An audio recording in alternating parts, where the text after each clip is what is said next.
The Rap Roundtable. Yes, sir. Yes, sir. Yes, sir. Another Monday night with your favorite podcast in the world. It's the Rap Roundtable once again. Monday Night Live, Monday Night Raw, however you want to call it. It's your man Sincere, the Rap Snob, with my guy Dean of the Balance. Say what up to the people, Dean. Yes, sir. My other guy Macito on the other end. Say what up. My dog, what's happening, man? And then Javi, he's on his way. He's somewhere caught in traffic. I don't know what. I honestly don't know. But if y'all follow us, then he y'all knows. Y'all know how hard that man work. Yes. But he's definitely gonna pop in a few minutes or so. He's just running a little late. You know what I mean? Sure. That's the hardest man that I know. So you know what I mean? Like, gotta give him some grace. You know what I mean? Give him some time to pull up. But yeah, man. It's the Rap Roundtable here with another Monday Night Live. Let's talk about what's been going on with us, man. Anything happened during the weekend? Anything popping? Any side missions? Anything? Dean, that's your lane. Bro, actually, not a side mission the entire weekend. I stayed home and gave it that fresh New Year clean that I couldn't give it last week. You feel me? So I'm feeling invigorated. You know, you walk in the crib and the crib got that effervescent vibe and shit. Yeah. It got a nice vibe. I still got a couple more things I got to do, but bro, like you need to take that little weekend out. I would say 2-3 times a year. Spring, you know what I'm saying? Winter, you just take some time, get your crib in order, man. It's a whole ambiance change, the whole everything. Coming home from work feel different. Everything. What was the soundtrack to the cleaning? Then come on. Like, I had everything, bro. I had some Dennis Brown. I don't know if niggas is up on Dennis Brown reggae shit. You know, I had the Freddie going. I had the Clips going. I had the Conway going. I had the stove going. I know niggas be hating on the Ghost Stamp, but the Ghost Stamp was in heavy rotation, especially as I'm getting closer to the cleaning. As I get closer to the end of the mission, you know, like it's a very clean abode. Here. Quick side note: is there anybody know of a reggae or dance hall pod? I feel like Deanie needs to pull up to a reggae pod or something. That would be fire. I'm waiting for the R&B pod. They got some age on them, so they can cover all. They can cover like the 80s, 90s up until now. Like there's a lot. You really be on the reggae, man. Like, you know what I'm saying? The reggae. The rap reggae. People really know. I don't think people really know or understand. Yo, like I'm a little tapped in, but I'm not really better than that, man. I'm not super, especially on the newest shit. Like on the oldest shit, you know, shout out to the family, pops, moms, Auntie Carol. Like, you know, they put me on a lot of shit on Cora, but like the new shit going on today, it's a lot of shout out to the young dope artists today. You know, the Shenseas, the Alkalines. You know, like the niggas that's out there just cooking right now.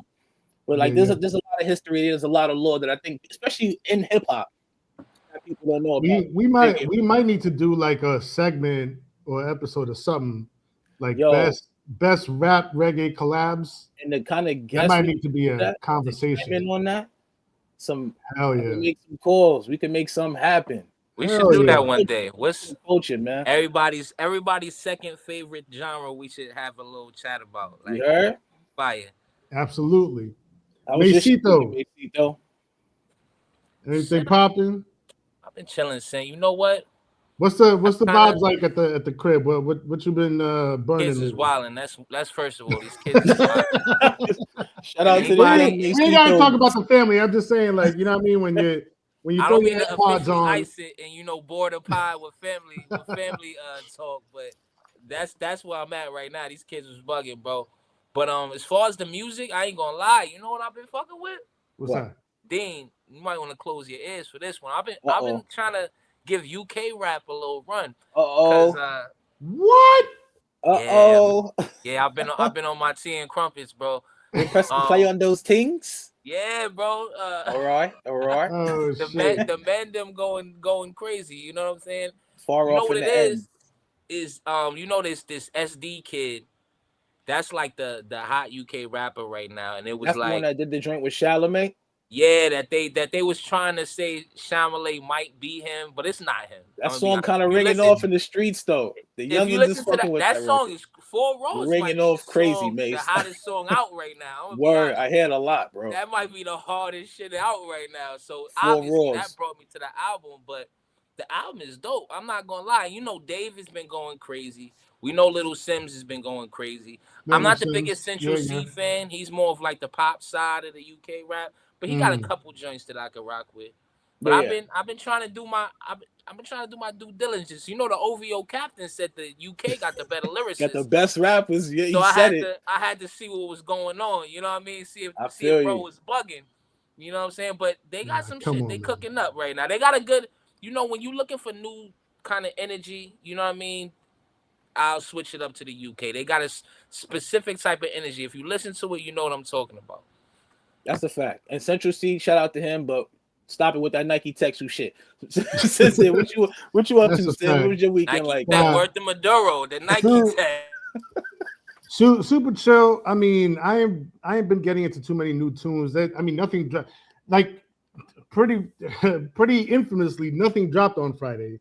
You know what I mean? Like after all the hype and all the rumors and everything. So I spent most of my weekend really chilling, watching some movies, I caught a little bit of the Golden Globe. Shouts to Tiana Taylor, you know what I mean? Oh, salute. Big Harlem. Snagged the Golden Globe for that Paul Thomas Anderson movie.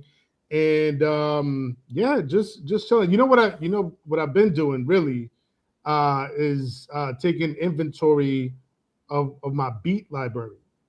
Because now, you know, I've talked about this in the past. Like me, I get into creative modes where I create, but then I just start stockpiling shit. I swear I'm like 40 years old. You know what I mean? I'm in my late 40s. But it's never too late to, like, you know, find out some shit about yourself. I really think I have ADHD, y'all, because the way I talk, the way I go into tangents when I'm telling the stories. You know what I mean? I know people in the chat hate that shit. Some of them be locked in though, Let's not say everybody. The long time listeners understand the vibes, bro. And a lot of people's favorite here is sin, so let's talk about it. But nah, like one of the things I've been hearing about ADHD is that, like, you know, you make things, but you never go back to finish them. You just keep making and never go back to finish it. So I've been sitting myself down. I'm like, nah, I gotta, like, I have like a, you know, like a good 4-bar loop, 8-bar loop. How am I gonna finish it? How am I gonna, like, you know, put the seasonings, you know, the adobo on it, like Jarby saying, and how to, like, you know, how to make it like a full beat, you know, a fully constructed, you know, 3-minute song that I could, you know, actually send out instead of just sending out, like, you know, a loop that's looping over and over again. So that's what my weekend looked like. Is just like looking at my stash and being like, damn, I really got some heat here. I have to, like, flesh it out completely, and make it a finished product that I could send out. So, you know, Ransom, Rome, you know, a few others out there. Look out! I'm gonna be sending. You know, I'm gonna be attacking them email addresses, man, for real. Happy. Salute, man. So yeah, that's what my weekend was looking like. The 10 beat tape is what I've been waiting for since I got to the pod. So yo, listen, it's crazy, bro. Sin is legit one of my favorite producers. It's just about, you know, sitting yourself down and just locking in and getting focused, man. And that's what I'm trying to do. But I mean, we all got families here. We know what it's like, you know, trying to find a good, you know, a good hour or two to, like, really lock in, or like a little corner in your house where nobody's gonna bother you. Like, harder than it looks, man. Somebody's always gonna be on you, man. Pause. That's a fact. But yeah, man, that was what my weekend was looking like. But yeah, let's get into this rap talk, man. So nothing dropped on Friday. Yeah, I mean, everybody was saying that records were gonna drop. Maul was talking about how Maul from, you know, the Rory and Maul podcast, shouts to them.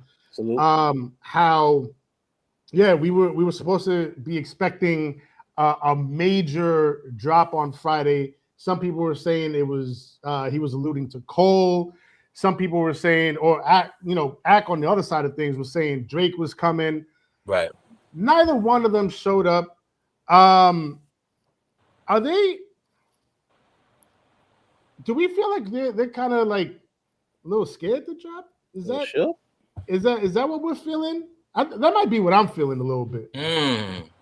I don't know, man, because like as much as people in the industry is talking about they're supposed to be dropping, and there's no signs of it. There's no snippets, no singles, nothing. The Iceman rollout is dead in the water. Yeah. And I'm not even gonna get on my talking shit type of vibe. You know what I mean? I'm not gonna get on my soapbox. I'm really like concerned that like they're taking so long to actually drop their material. What's going on? Mace, talk to me. What do you think? I feel like obviously, post battle, both of them get grouped into the same discussion. But I feel like it's two completely different reasons that they both not dropping. Like, if you ask me, maybe I got on rose tinted glasses. I don't know. But I don't feel like Drake is suffering from the same thing as Cole, right? I feel like I'm not gonna argue with Sin that the Iceman rollout is cooked, right? Because it seems all but abandoned, right? We had like episodic shit with like subliminal Pinocchio references and all of that, and it just kind of disappeared, right? Like it seemed like. And this is funny because it shows that when it comes to like a certain type of connective narrative, it's harder to maintain that than it looks. You can't just decide that this is the type of artist that I'm gonna be overnight. Because I don't know if he got bored. I don't know if he realized this ain't going nowhere. So apart from that specific aspect of it, I do think there's clearly still an interest in what Drake is doing, right? When whether it's as much out of music as in music right now, the interest is still there. We know because when we talk about him, people listen. We know because when we look out, the numbers are still numbering. The top selling rap album on Billboard this week is Take Care, which is what I think 15 years old at this point. Yeesh. Yeah, So that was crazy. the interest is still there. I think that there's a combination. I think that we spoke about that Billboard rule changing. I think it just changed actually this week. So I think he was waiting on that, right? I do think he's trying to maximize the numbers. How things look optically. So I do think he's doing that.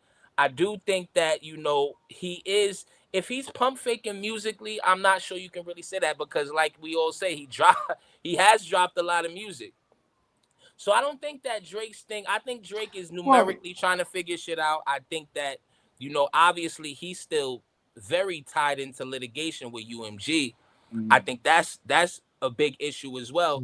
And I feel like it's the opposite with Cole. I feel like they're like what you say about Drake. I feel like I don't feel like there's no interest in what Cole is doing right now. Like objectively, like unless people are bringing them up to clown him. Nah, I'm being honest. Unless people are bringing them up to clown him, like people are more interested in what JID is doing. People are like, I don't see people clamoring for J. Cole music right now. Like I don't. Not and maybe because I'm more locked in with the Drake fan base rather than maybe the J. Cole fan base is just as crazy as the OVO guys. Maybe they are, right? Because Dreamville is in our replies every now and then. But I think on like a general public level, even if you feel like a lot of Drake's notoriety and clout right now is negative, the interest is still there. If people want to, it's like Floyd Mayweather, right? Eventually, people were just watching just to watch him get knocked out, right? So imagine if Floyd did get knocked out. You'd want to watch that return bout, right? That's what we watching right now. You know what I mean? Like, right. Is he down for good? You know what I'm saying? Will he talk about Kendrick? Will he have things to say? As opposed to when we talk about J. Cole, people are saying, you better not say anything about Kendrick. I don't want to hear anything what you're boasting about. So if we're talking about, if the question is, are they scared to drop? I think that's strictly a J. Cole thing, to be honest. Ooh. Of course you wouldn't say that about your man. Come on, man. Come on. Dean, talk to me. I think I think they both a little terrified to drop. But if maybe talk to me, in the way May said before, a little different reasons. I think they're both basically checking outside to see like, yo, is it safe outside? But for different reasons. Like one guy's checking to see if it's safe outside because he might have had to reorganize the entire structure of how that album sound. Like J. Cole is a puncher when he raps, you know, like all straight jabs, great lines, hits, like things that make other rappers be like, oh shit, is he possibly talking to me? I feel like that whole thing has been neutralized. So like the album that we felt like we were gonna get, if we listen to that same album today, after that situation, I think we would listen to it differently. It's kind of like watching, you know, a person kind of like boast like, yeah, I'm that nigga. Then you see him bow out of the fight, and then he makes music later on. So I'm that nigga. Like it just don't hit the same after we seen you kind of bow out of the fight. So we see you not like that anymore. So I think he had to revamp the whole thing of what he's doing to more introspection. I feel like that's the lane he needs to go. I think Drake is more like he's still getting used to like popping out and seeing like there's not 100 people outside the door like it used to. You know how like when NBA players pull up to the telly, there's 100 people waiting for them. Like when you get off the bus and there's like 3 people there now, it's like, damn, I don't know if I should. I don't know if it's only 3, bro. They be having, like, they be dragging it, bro. All right, I'm dragging it. I am. I'm ODing. I'm wilding. This is his mom's and 2 other people. His pops and maybe the kid. Like, but like before there was countless people there. You feel what I'm saying? So when you used to seeing all those people, you went from 100 to 3. I'm wilding. But when you go from seeing all those people, like all that cheer, all that support, all that this is what's going on, folks. This was going on, folks. What's up, baby? What's the vibes? Shout out to the queen. It's that kind of way, man.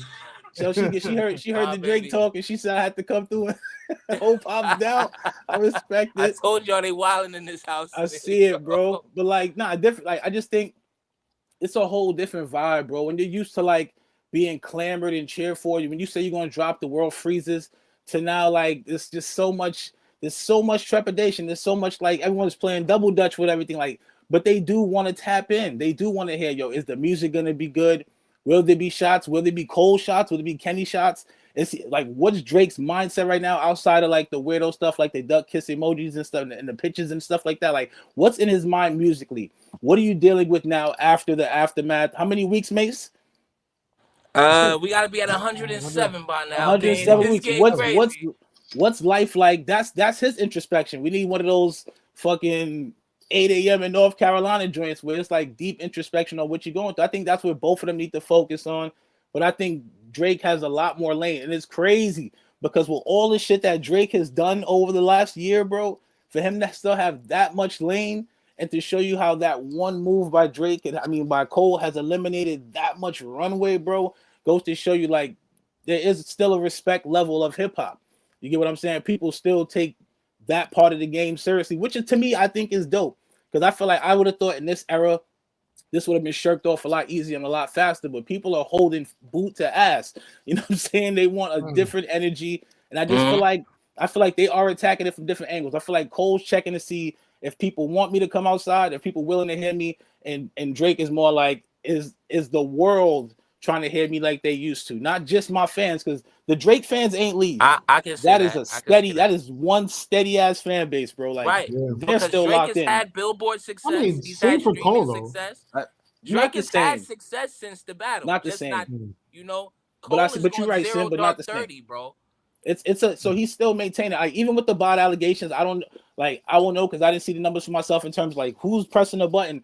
But in terms of the numbers, he's still the guy cooking. So I think one guy's suffering from the success of being that guy to not being that guy, and one guy is basically like trying to climb his way back for maybe one of the biggest hip hop eras like of all time. Ben, what's the word? I hear what y'all saying. But I don't know. I feel like y'all being a little diplomatic, man. Word? Yeah, I feel. You know what I mean? We just got to call a spade, man. They shook. They shook, bro. They both shook. And I'm not even I'm like, you know, let's just call it what it is, man. I'm not even talking from a Kendrick fan point of view. I'm gonna take my fan hat off for a second. I'm gonna take it off for a second. You know what I mean? This ain't sincere the rap side right now. This is just, you know, I'm not gonna give out my government out here. Bro. You know what I mean? This is me. It's me. I think Kendrick really put a spook into both of them and has forced them to really look at themselves, look at their not look at their careers, but look at the path that they're taking and what they have planned. And is that even going to work anymore? I feel like both of them are in a position where they're being forced to rebrand. They don't want to rebrand. They didn't want to rebrand. Drake would love to talk about 21-year-old girls in Turks and Caicos for the rest of his fucking life. You know what I mean? But is that still gonna be hitting the same? Or are people asking for a little more now, a little more substance, some fresh sonics? You know what I mean? Do they want that like underwater production from 40 again? You know what I mean? The same drums again, the same rap 4 bars and crewing for 2 bars again. Like, come on. You know what I mean? And then on the Cole side of things, you know, do people want to hear him talk about how he's the best rapper in the game right now? You know what I mean? But the brand that they had both created for themselves, I feel like they're stuck and they're in a place where they really can't move forward with it anymore. Not the way that they were before. You know, Cole's gonna have to find a way to make compelling music where he's not talking too much shit. He became one of the biggest shit talkers in rap. Facts. And for a really long time, he was really backing that shit up. He was, you know, he was on features like Word. He was, you know, blacking all these features. Bro. Like he was, you know, he had best verse of the year contenders. For several years. Every time the end of the year came up, we were like, we have to talk about that one Cole verse that he had this year because that could be rap verse of the year. But when it really came down to it, it was all hollow. It was all, you know, it was all for show. It was all smoke and mirrors. You know, he didn't back it up. He didn't put his money where his mouth is. You know what I mean? He shut the fuck up and apologized and, you know, then, you know, did his show and cut off the stage. And we barely heard from him since. 52,000. How many again? 52? I thought it was 53. 52,000. So I don't want to paint it, you know, I don't want to paint it as like, because when you say like, you know, you're scared to drop that, you know, there has certain connotations to it. I don't want to paint it that way. I don't want to paint it like, you know, they're nervous or they're in their house like, oh my God, what am I going to do? But I think there's definitely a level of shift that has happened in the landscape sonically, and it was brought on by Kendrick. Not just the battle, but then GNX, and then how he followed it up with the tour. I mean, you know, I've talked about it in the past, like how, you know, how impeccable this blueprint was, this plan that he had. You know, set off the battle, win, which he knew he was going to. You know, lock down the Super Bowl, and then go on this GNX tour. And now, I mean, it just feels like he's in a completely different stratosphere from like whatever Drake and Cole have cooking up. Like, all right, let's say Cole drops that right now. You know what I mean? And the album is full of fire bars, just straight bars front to back, dope production. You know what I mean? If he starts talking this shit, we're gonna look at him sideways. We're absolutely gonna look at him sideways. No matter how fire the bars are, no matter how dope the beats are, we're gonna look at him sideways. And then even if he manages to avoid falling into that pitfall of, you know, talking that greatest rapper alive shit, if it's just a fire album with dope bars front to back, with dope production front to back, it's still, I feel, at least me, this is me talking, I feel like we're still going to want more. from Cole. And what I mean by that is it's time for him to not just be like a dope ass rapper. Like he has to have like some type of generational anthem. He has to have some type of generational song. You know what I mean? It can't just be the joints from Forest Hill Drive. You know, how long ago was that? How many years ago was that? That was like 2014, I think, right? 2014, yeah. 2014, 12 years ago. You know what I mean? When we think of Cole anthems, we think of that album.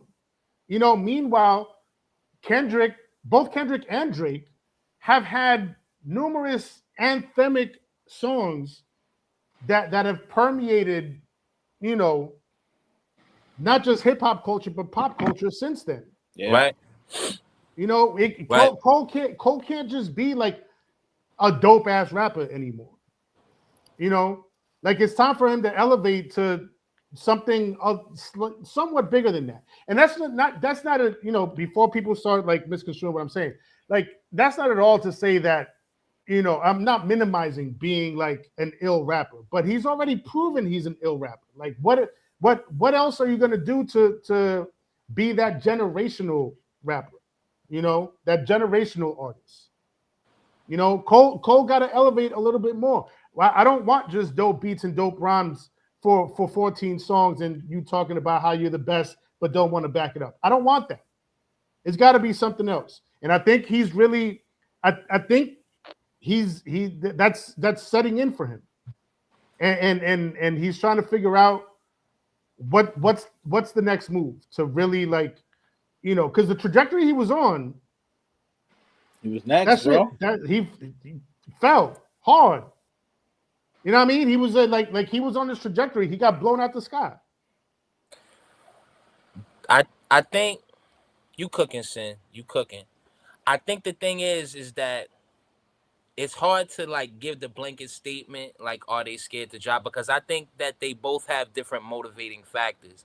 I think they both have absolutely different types of goals, right? So like with Drake, like we can't say this nigga dropped 100 songs in the last year and then say he's scared to drop at the same time. You know what I'm saying? Like I think he's just trying to see what sticks. You know what I mean? I think Drake.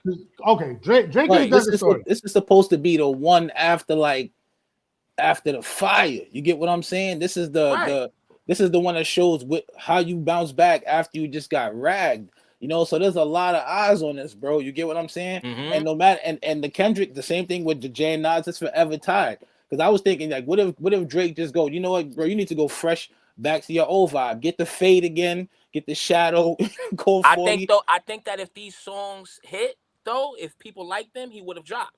You feel what I'm saying? So I don't think it's a scare. I think it's more of a my shit ain't hitting the way it, you know what I mean? I think it's a different type of thing. I think J. Cole. So that doesn't cause apprehension. All right, maybe not scared. I mean, that does.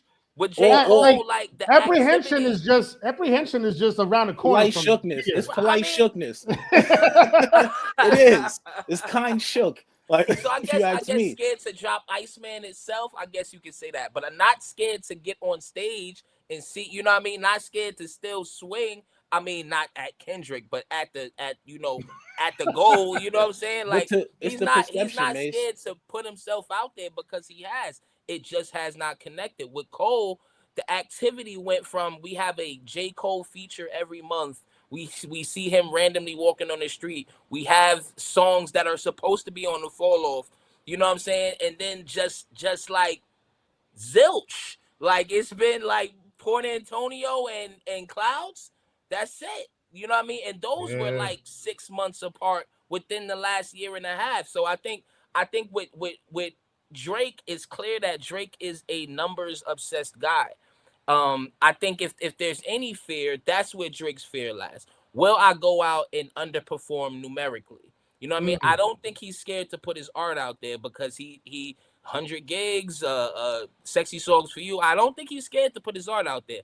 But I do think that he's nervous about what these numbers will look like. With Cole, I think it's a little bit more extensive. I think he literally is nervous to see about his music. You feel what I'm saying? Like, so I think that's where the separation is between them. So for me, like, I guess you can kind of say, yeah, they both have different type of fears going on. But to me, Cole's is just a lot more severe.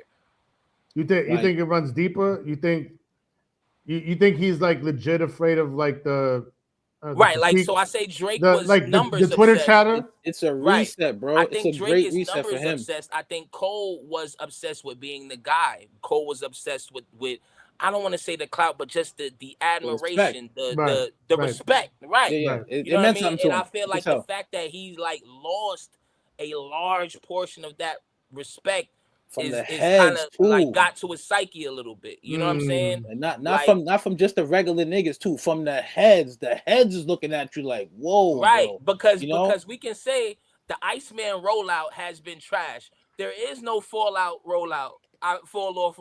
True. You know what I'm saying? It's just a nigga like if Mo hadn't said this about Cole, we wouldn't even have any idea that anything was happening, to be honest. Word. So I just think that Cole's is and I'm not saying Drake is some super confident nigga. Clearly, by the moves he's made, Drake is made more than a few missteps, but at least he's stepping. You feel what I'm saying? Like Cole just is in the crib podcasting, bro. Like, you're right. But Drake see that. Drake sees that. He sees that basically like people not, like I said, the gravitation to it all, you know?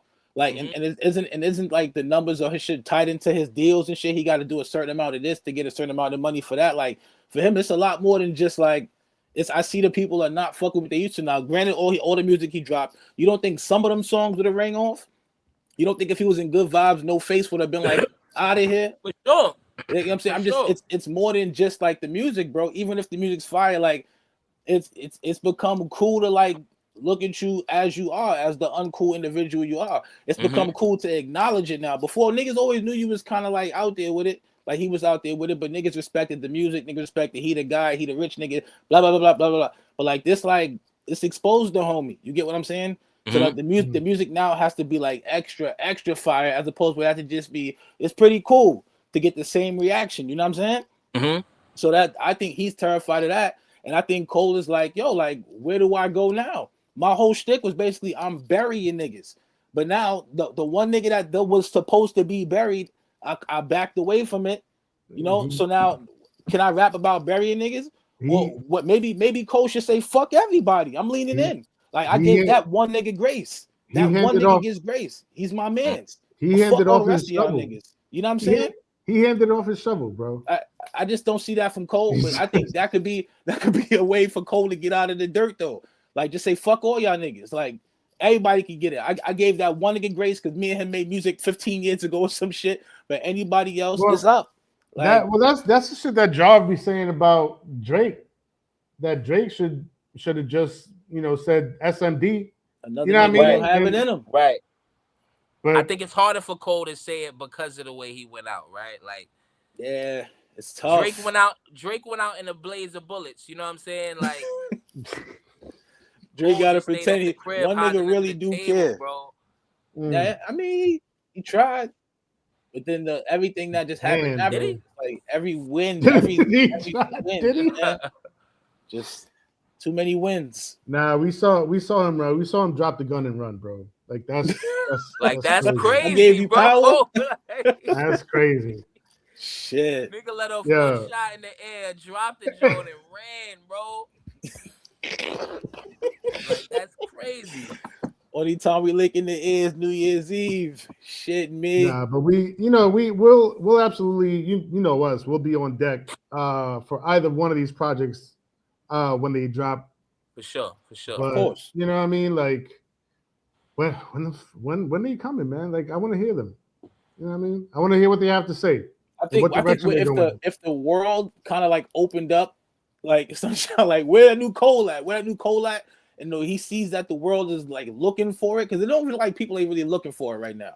If he felt like the world was looking for it, I think he would be more like willing to like drop some joints. It's crazy. Like that similar to what Mace said. Because if Maul hadn't said nothing, we wouldn't be talking about it. Like it's us. It's podcast that's asking for it. Like because we want to talk about it. We want to hear what you got to say, and then we want to talk about it. I know it's brutal. The minute you drop it, you got 50 niggas with their finger ready to critique the art. I get it.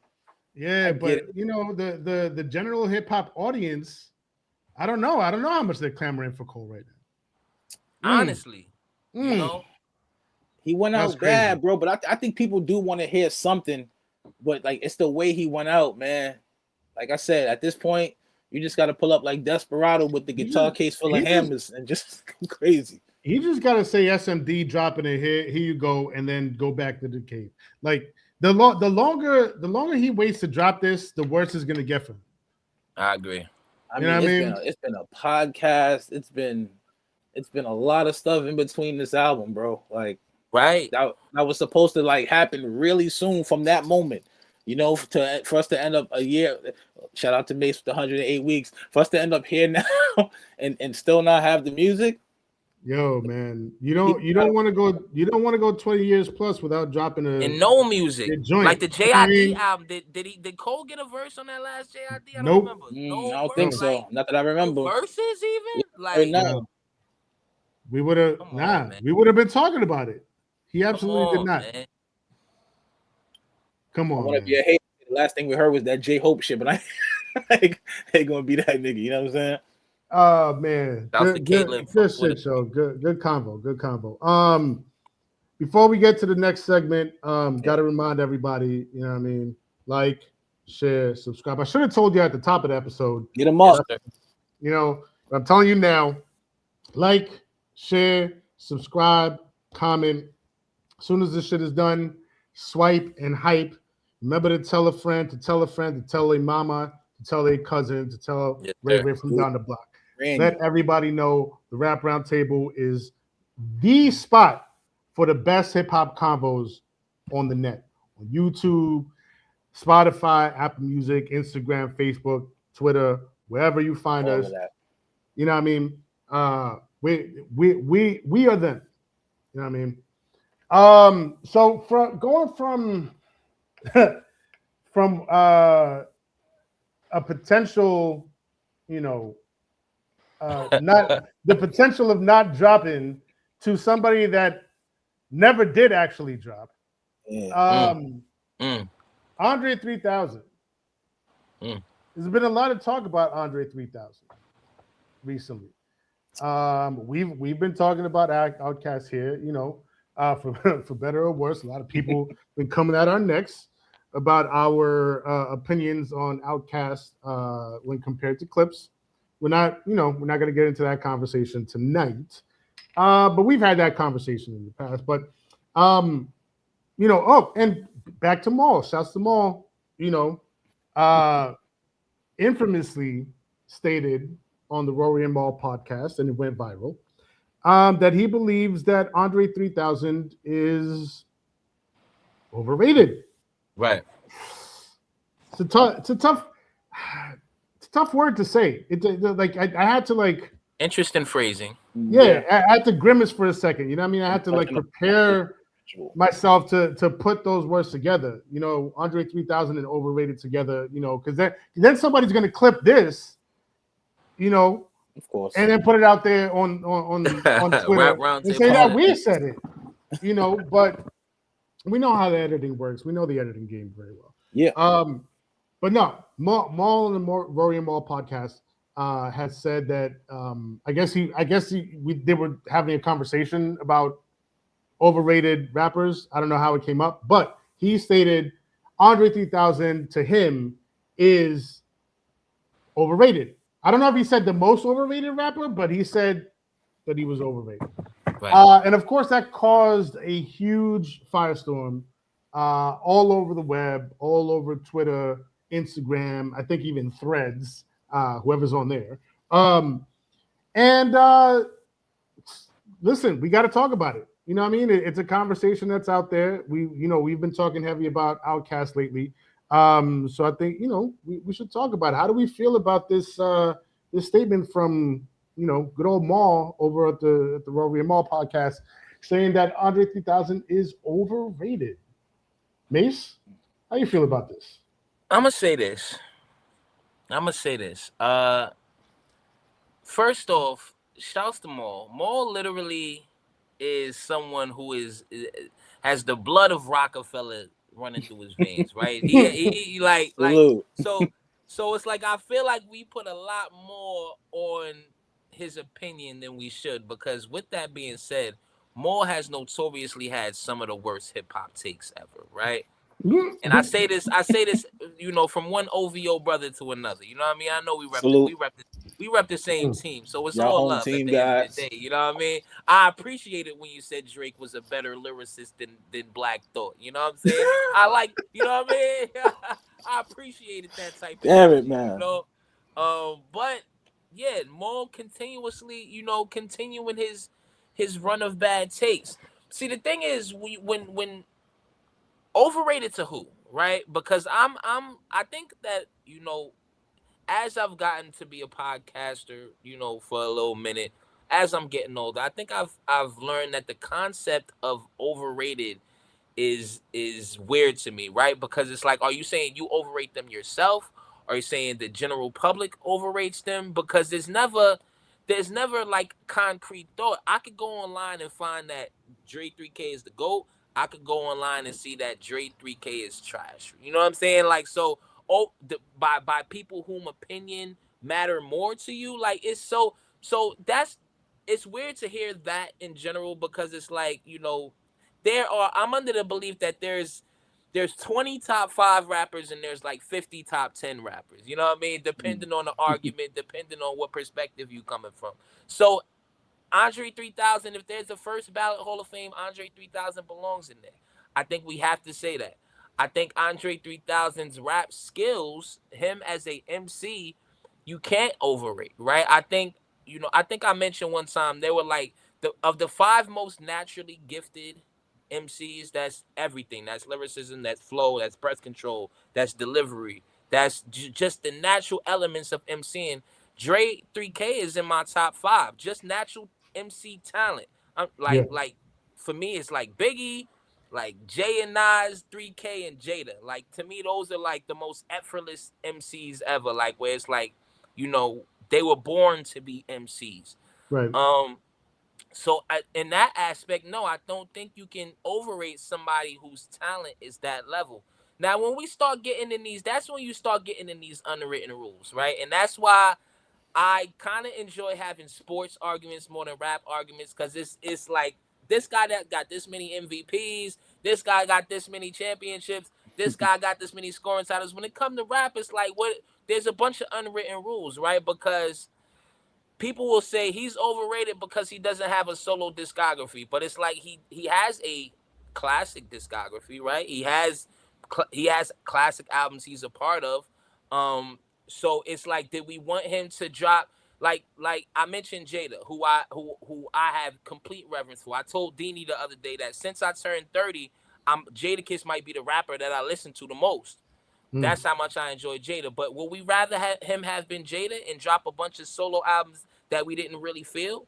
You know what I mean? Would that make you more comfortable to put him, you know, in some sort of, you know, mythical top 5 list that only matters to you, honestly? Like, so for me, it's like when you throw those type of things out, you know, and Maul being an East Coast guy, this is why we get the slander, right? Because somebody, you know, it's hard to tell somebody who grew up with the lyrics that Andre rapped, with the way he rapped, with the way he expressed himself and what he meant to them, and tell that person that Andre 3K is overrated. Andre's one of those rappers that people have developed their whole life after they bars. You know what I mean?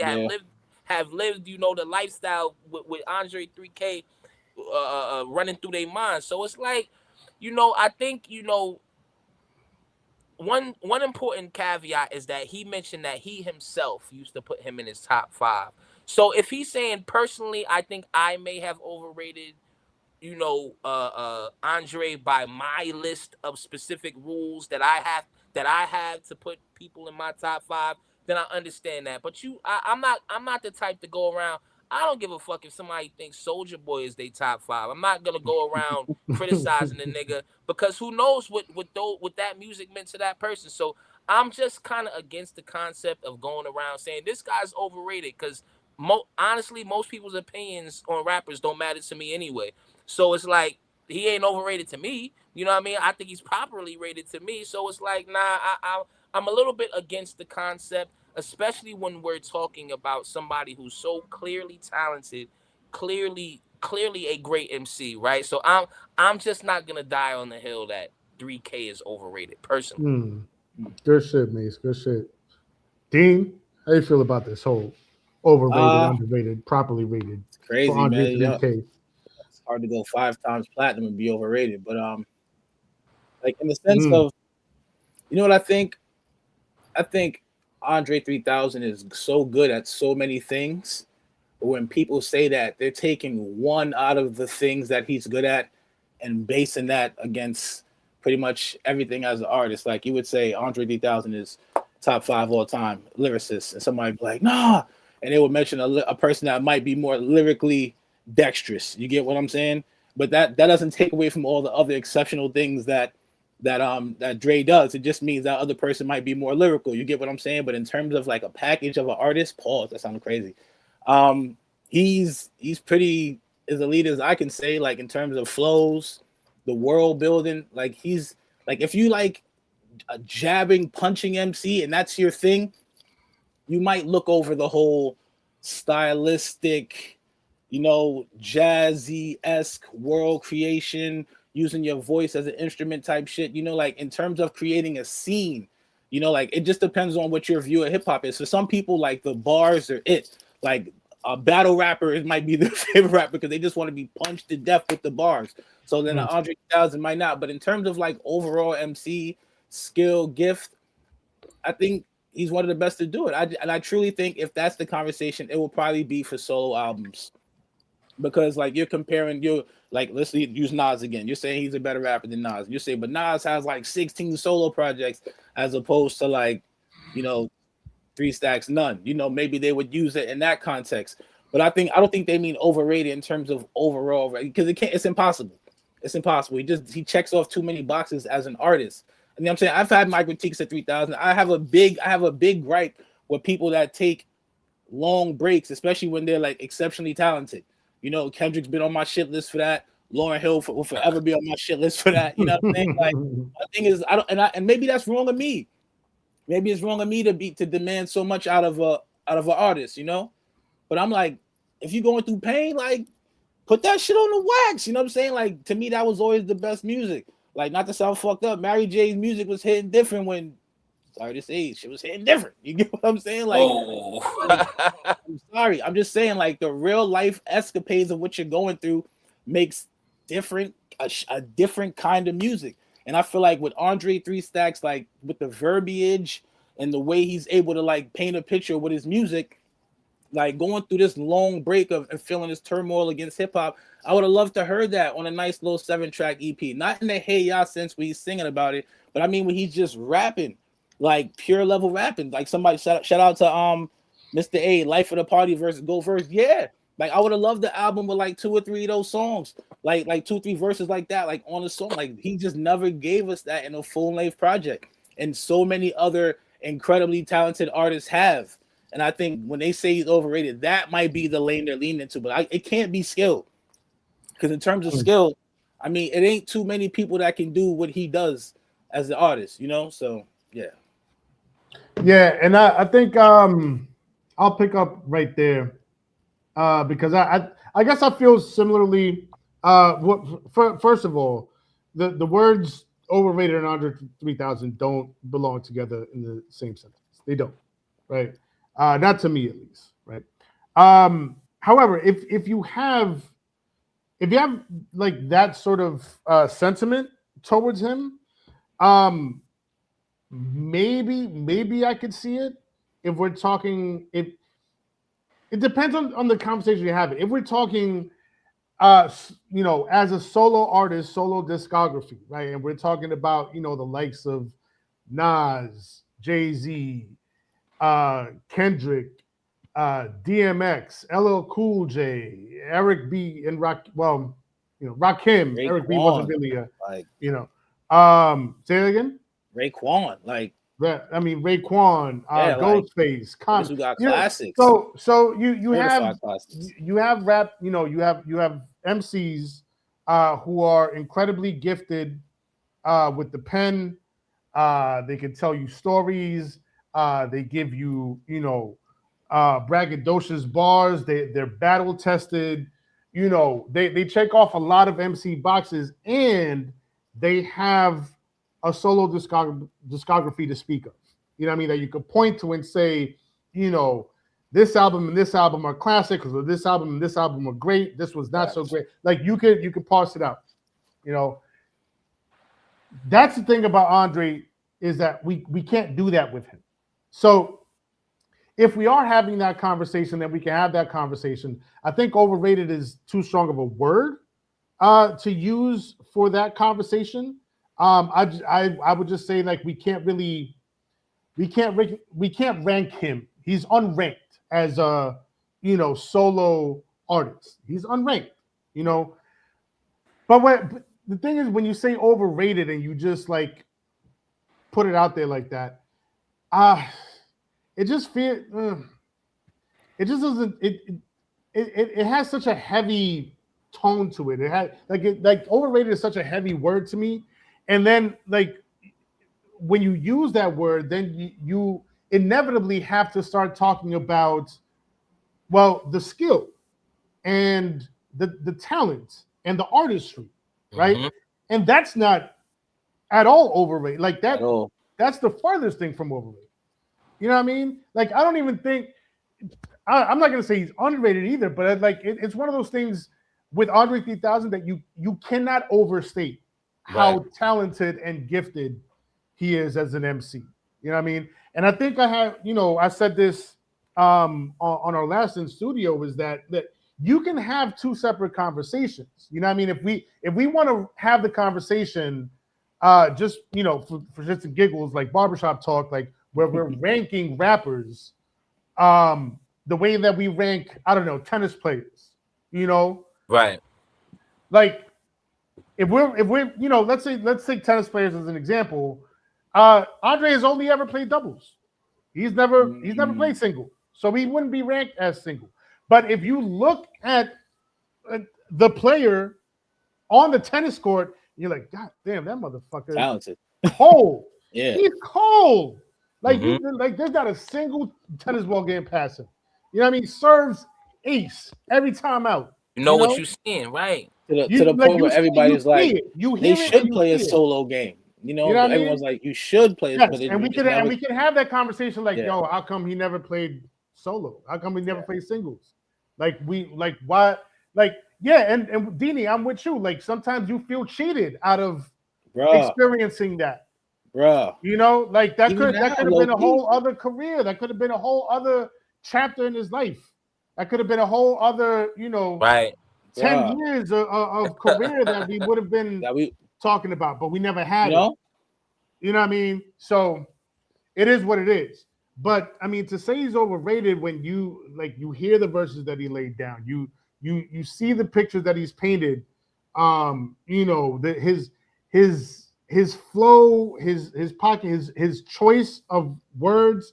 And I always say this too, like the cadence, and I always say this, like it's not just where he places words in the verse, in the song, it's where he doesn't place words. It's the negative space. MCs that are masters of negative space, they know when to leave, a space there for you to like really take in what he just said and to really like play back and forth with the instrumental, with the beat. That's pure musicianship to me.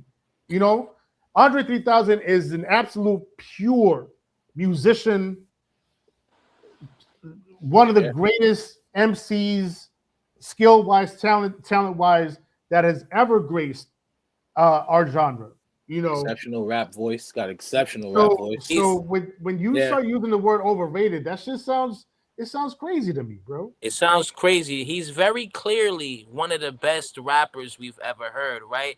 The concept of begging for a nigga, like calling a nigga overrated that you're at the same time begging for music for, is kind of mind-blowing, right? You still want to hear shit from an overrated nigga, like, and for me, Andre, he is like that on the fence of how people judge music, right? Some people judge music by resume, especially us with rap. Like, what does the resume look like? Some people, all they need to do, I mentioned Big Pun the other day. It took me 5 songs to know Big Pun was one of the best rappers of all time that I had ever heard in my life. I never needed to hear anything after Dream Shatterer. I knew what I was hearing by then. And for Andre, for a lot of people, Andre is that. I don't need all the bells and whistles. I don't need the mixtape from Drama. I don't need the, you know, the verse with Jay. Like, some people can just listen to Andre 3000 and say, this is very clearly one of the best niggas I've ever heard in my life.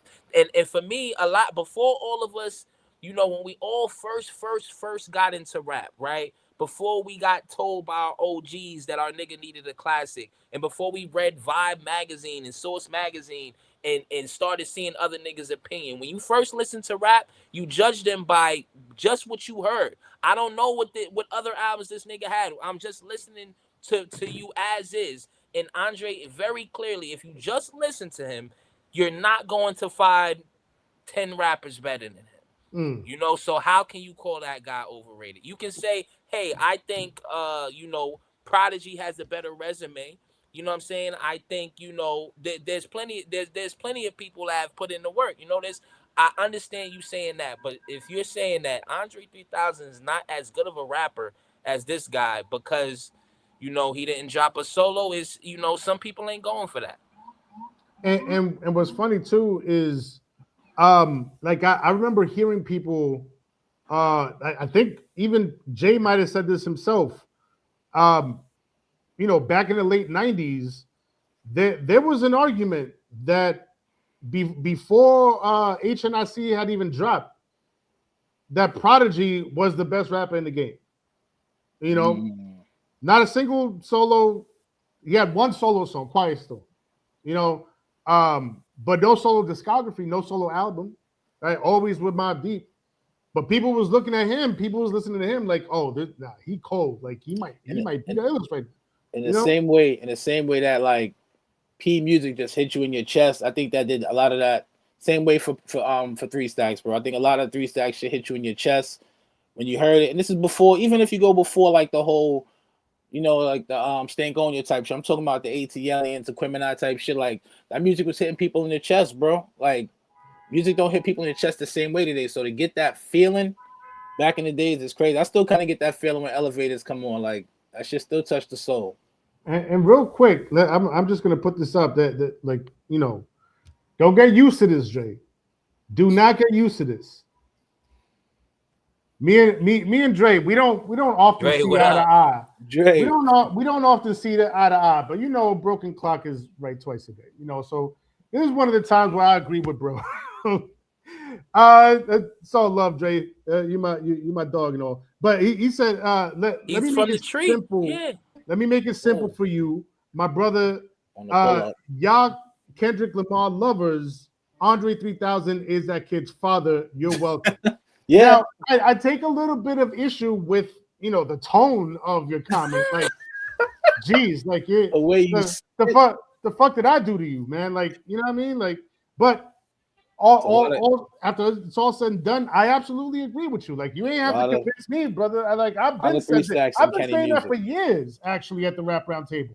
When we used to have conversations about Outkast and Andre, you know, I was like, yo, like Kenny is so easily identifiably from that tree of Andre 3000, right? People would say things like Eminem, Nas, Jay-Z. I'm like, bro, what? Y'all don't hear this? This is Andre. This is more than like, especially on Good Kid, Mad City. There was so much Andre DNA in those songs and in those verses, man. Like, salute to Kendrick, but whose music is that on the Titantron, man? Who the fuck? Who the fuck world famous? World famous Jarvie? Because this here y'all go a topic with Andre 3000 and Sincere's here waxing poetics, you know. He ain't even care that I came on. You know, if Sin came on, I'd have stopped my point and said, yo, we got Sin in the building. But no, you wouldn't. This guy here, fuck out of here, man. This guy here just wants to keep. I'm pretty sure he probably been talking the most of this whole episode about this whole Kendrick and 3 Stacks and all this and that. You know what I mean? Getting his yap on about his favorite. Life, man. You don't know my life. I saw somebody in the chat say, "Oh, brother." That was Overlord 618, 6815. So I already know Simba yapping. You know what I mean? He on his shit, bro. So anyway, where we at with this overrated topic, man? You know, I'm sorry I couldn't make it. I was working. I was on the clock, but I'm here now. You know, is anyone agreeing with Maul? Like, I just want to know where we at. Nah, the boat. Well, I mean, I provided some balance. Like, what I was saying was at the very least, I can see where if we're having a conversation about discography and resumes, then even then I would feel like the word overrated is harsh. I would use like unranked. He's unranked in that conversation because we never got, you know, a solo album from him. Right. You know, but I could see how certain people might feel that sort of way about Andre if we're talking about albums and discography and resume. But when it comes to the pen, and that's what I'm saying. Like, we have to be able to have these distinct conversations. You know, we can have both conversations. When it comes to the pen, you cannot fix your lips to say Andre 3000's pen is overrated. His rapping ability is overrated. Right. His talent, his skill is over. Like, that's. But you know what? That you're asking people to be able to discern the two. You know, it's actually exhausting having to spell things out for people because everyone just wants to be outraged.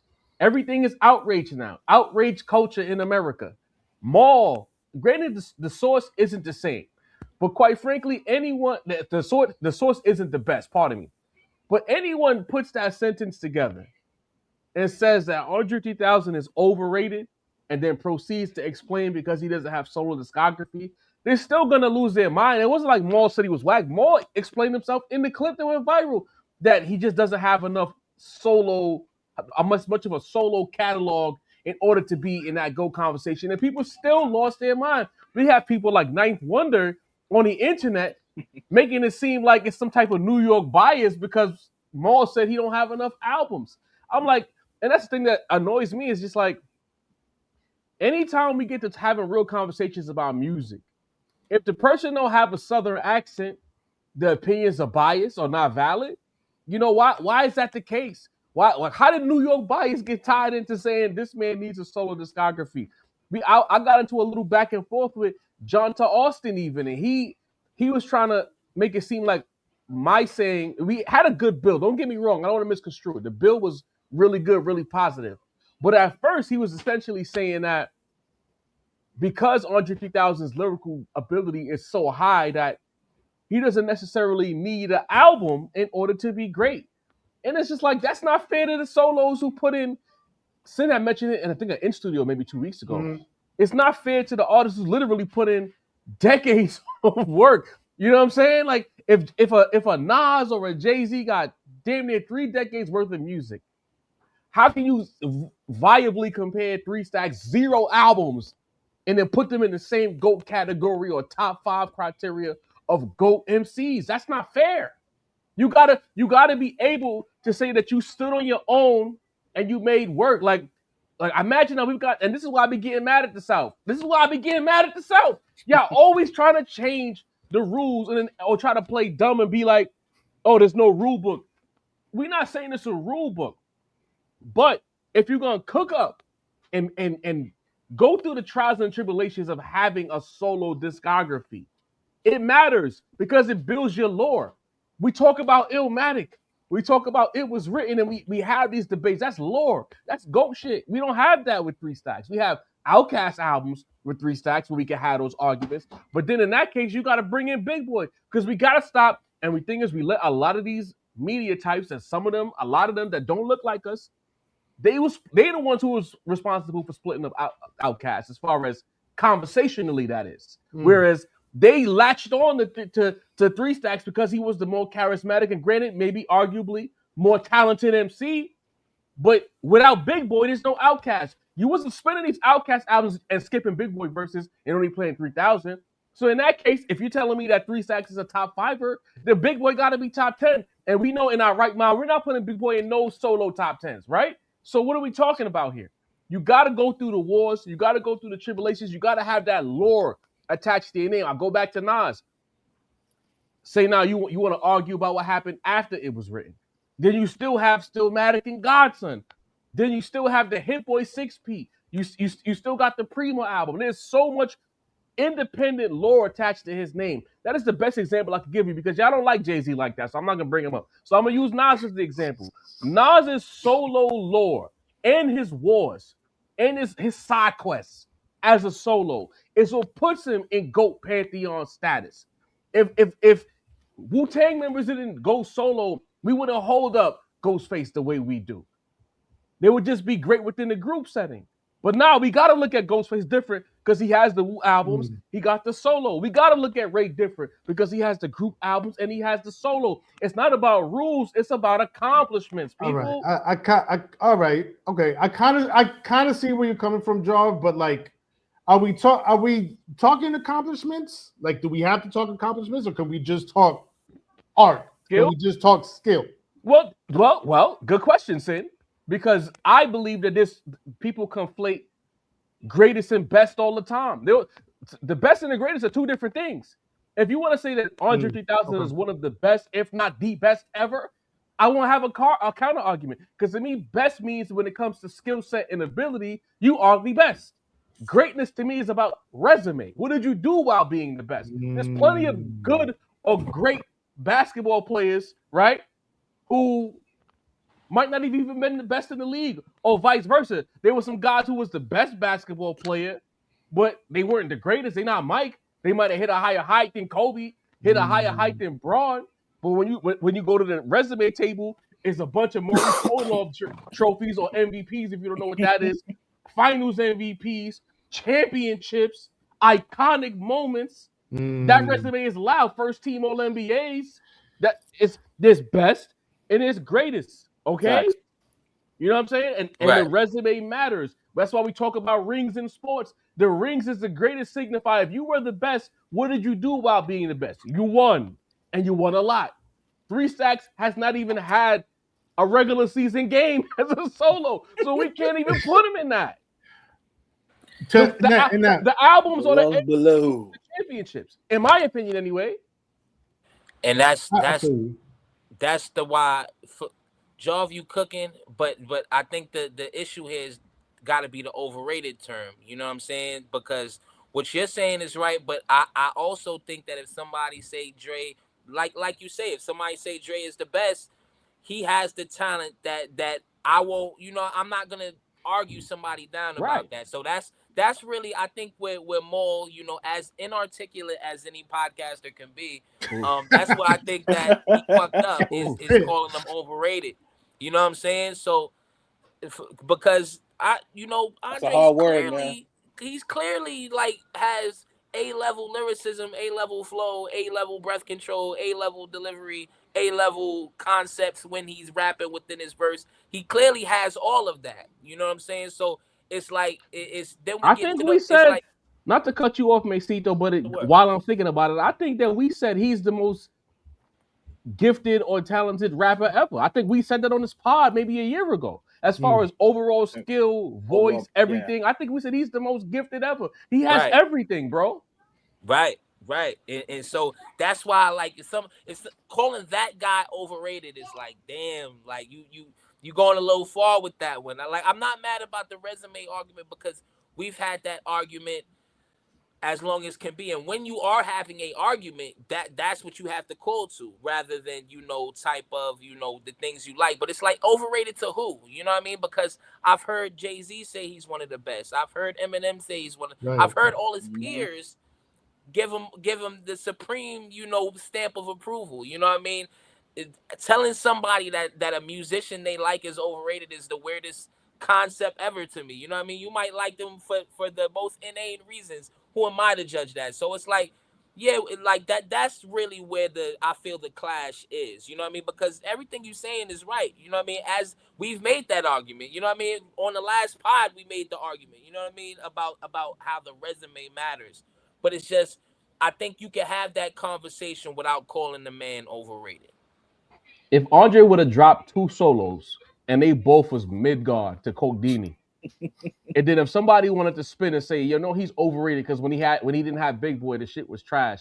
Then we could entertain the conversation. But because it don't exist at all, right? We can't throw that word on him. We could say that I would say that he's unranked.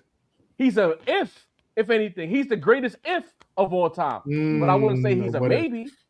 Because let's say he dropped 2 albums and they both 6 mics, then your GOAT list is upside down because he's number one. Because you do the two all-time great albums, all-time great group discography, all-time great features.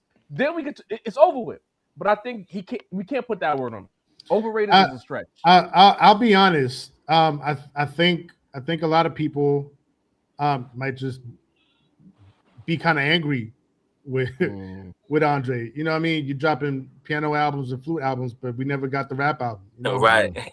So you got right. Big Boy out here performing joints by himself. Day, Like, I mean, what if he's just trying to? Maybe he knows something that we don't know. Like, we hear right now in sports they keep saying that not in music and sports even that social media has ruined the mystery. Maybe he's just protecting his legacy by not dropping no solo music. He knows it's better to be a what if than a damn why did he do that? You know what I'm saying? Right. Real talk. Shit, man. Because I feel like go ahead, Mace. Go ahead. And the thing is why I don't really rock with these conversations because people like if you ask Maul to give his top 5, he gonna have Drake number 2, right? Somebody might say I can't put a nigga that got ghostwriters in my top 5, right? So it's like from person to person, you cannot dictate what their criteria is going to be for their top 5. Somebody might say, you know what, solo discog ain't my thing. It's just when I listen to Dre, I know what I'm listening to. You know what I mean? So it's like I feel like it's very rare that somebody is super consistent with their criteria when giving their greatest artist. So if you aren't consistent yourself, it's hard to tell somebody else why somebody is overrated or something like that. Also, he might just have because certain people have they have trouble like separating nuances when they have conversations. You know what I mean? It's like the conversations always has to include every possible factor instead of being able to separate things out by different factors. Like we just had the conversation of resume and accomplishments versus skill and writing, right? But not everybody can have those nuanced conversations. Like it's got to be all or nothing with them, and maybe Maul is just the type of person that because we brought it up earlier. He said, Drake is, they asked him, like Rory asked him, is Lupe Fiasco a better rapper? Does he rap better than Drake? Is Black Thought a better rapper, MC? Is he more skilled at rapping than Drake? And he couldn't say yes. He couldn't say yes to a single one of those things because to him, Drake is just Drake, and everything about Drake will always, like the entirety of his career and what he's built will always supersede any other nuanced conversation that might come up with any other factor of skill or rapping. Like he can't separate the two. I just think they also interneting, Right. People, you know what it is?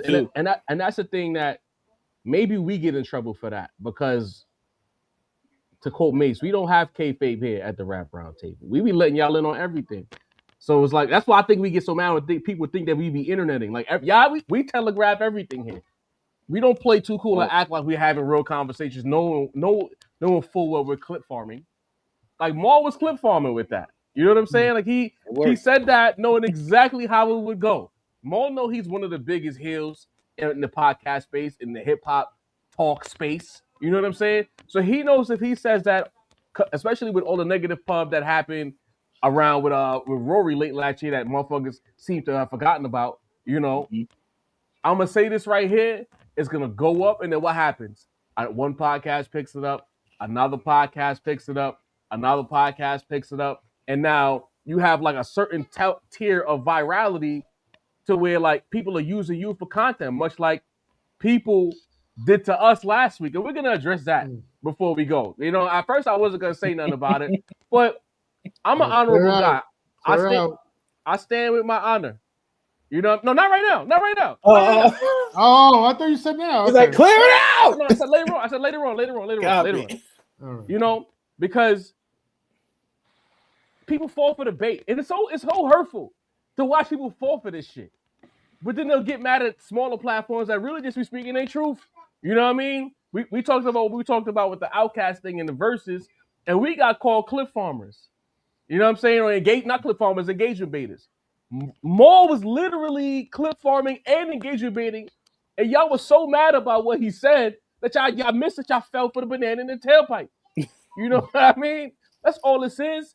It's fake conversations. Maul knew what he was doing, bro. And we got, I think in 2026, we're leaving a lot of shit in 2025, right? We need to stop falling for bait. If we're not having real music conversation, bro, stop falling for bait. Long story short, we could have did, you know what? We did the Andre 3000, is he not overrated conversation with 2-3 years ago. I don't even think we cut a clip of that. It was just part of the pie. It wasn't even on a rundown. We just went there. It ended up being a fabulous and 3000 conversation. We could have fucking baited you niggas. We didn't do that because it was a real it spawned into a real conversation. Part of it was we had more fun pissing off Sin than engagement baiting. You know what I mean? Honestly. Talk. We decided to have that conversation. I think Mace had missed the show, and it was a 3-man conversation with Deanie, Sin, and I. And sometimes Deanie just know where I'm going with certain plays, and he right there with me, and we ran the play, and it worked. You know? Listen, y'all gotta stop falling for the bait. Stop being outraged when it's obvious bullshit, B. I ain't trying to ball a block of play and hate Rory and Maul. They bigger than us. They on Netflix, if I'm not mistaken, right? Mace, am I correct in that? Yeah, they are. It don't matter what y'all say about them. Yeah. Holy shit. Moving on up. It don't matter what I say about these guys, but the reality is, as a public consuming hip hop head music lover, knock it the fuck off, man. Move on. You know. Simple. Did y'all get into the Drake and J. Cole conversation? Yeah. Where we at with that? I just want to know because I was driving trying to get through Queens. I basically said that I think that Cole is scared to drop, man.